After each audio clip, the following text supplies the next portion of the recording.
This is my doll. Her name is Gretel.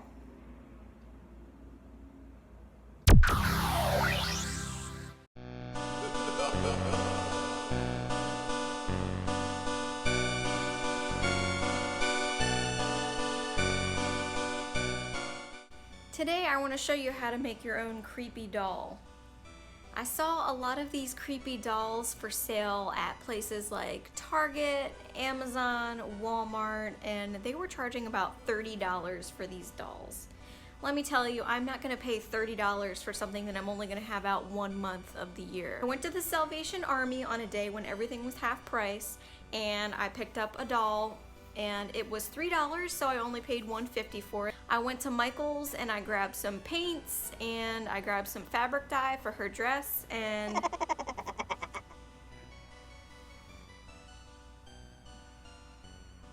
here she is. Stick with me and I'm gonna show you all the steps you need to do to get your own creepy doll. So here's everything I'm going to creepify Gretel with. I've got my quart-sized mason jar, and that's for using with the dye, so I can dye her little dress here.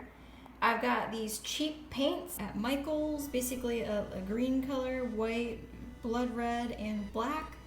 And I've got a makeup sponge here to paint her skin. And make you all pretty, Gretel. There you go. Let's get started.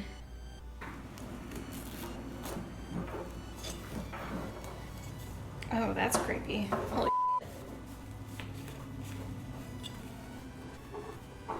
Oh. Use 1 package powder and 3 gallons of hot water for each pound of fabric. This is complicated. Alright, well, I'm not really going to follow these directions to the T. So I figured out I need 2.7 grams of dye, which is basically 1/12 of this dye package right here. I'm using my kitchen scale to be very precise. It's probably completely unnecessary. Alright, so I filled this bad boy up with water, and now I have to go wet this dress in warm water. I hope to God this thing does not just disintegrate. Here goes nothing. Alright, in the dye. Apparently I have to stir this for 10 minutes. So I'm just gonna let it sit in here. The first thing that I did was go ahead and mix the paints for the doll's skin color.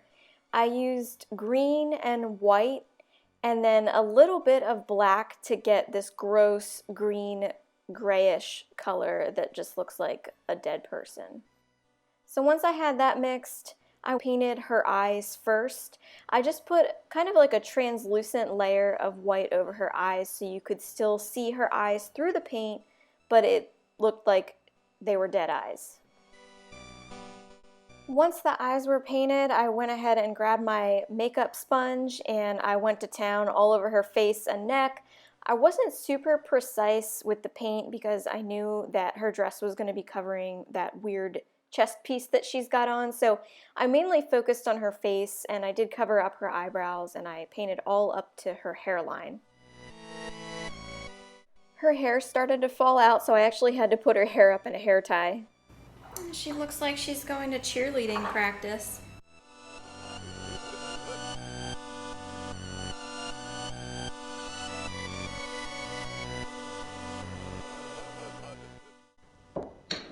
And then he asked me to the prom, and I was like, I ain't going to the prom with nobody.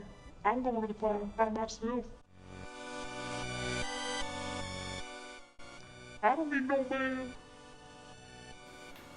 Alright. Pucker up.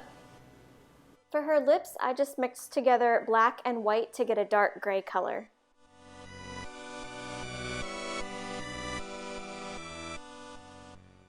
For around her eyes, I just used a straight up black paint.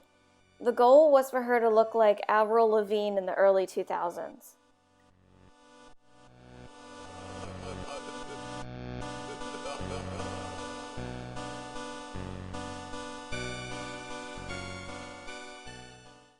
I wasn't really happy with the Avril Lavigne look, so I decided to feather out her eye makeup a little bit to make it look a little bit more creepy and less emo. This is totally optional, but I did add some lines on her chin just to enhance her chin a little bit, and then I actually went around her neck and kind of made it look like some possibly strangling situation was responsible for her death. Who knows? And then I thought to myself, what creepy doll would be complete without stitches on their forehead? So I went ahead and added that. Again, totally optional. If I had to say there was a point at which I went wrong, it would be the point at which I added the eyebrows and the blood to the stitches. I don't recommend doing this. It did add to the creepy look a little bit, but I'm not really a great painter, so it looks kind of cruddy. And it was at this point that I realized that I forgot to paint all of her hands and feet, so I went ahead and did that with the same color I used for her face and neck. And I also painted her shoes. They were black. The doll was so old that they had gotten gray. So I repainted her shoes black, and then I painted her socks a gray color.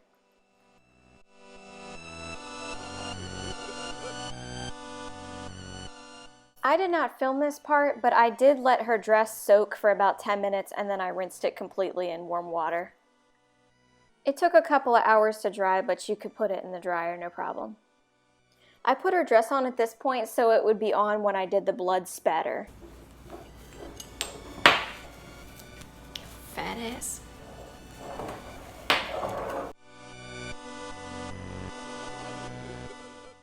Gretel's hair was a little bit too Barbie blonde at this point, so I wanted to add a little bit of color to it. So I made a reverse shower cap and put it all over her face and body and then let her hair hang out the side. I just cut a corner out of a plastic bag. I just went to town doing random streaks of black throughout her hair. You hair aficionados out there would know this as balayage. It wasn't looking grimy enough for me after I was done with the brush, so I just went ahead in with my hands and massaged it into her hair. I also braided her hair and pulled it back because girl was damn near bald by the time I was done with her. Now the fun part. I mixed together the blood red paint with a little bit of black, and then I put her outside on a newspaper so that I wouldn't ruin my nice porch rug, and I just splattered everywhere. I did drippings. I thought of the show Dexter the entire time I was doing this. Before doing the splatter, one really important thing to do is make her a little set of makeshift goggles so that she doesn't get any blood in her eyes that you so lovingly painted. I wouldn't try taking off the goggles until the paint is completely dry. So that was my creepy doll tutorial. I hope you're inspired to go try to make your own doll.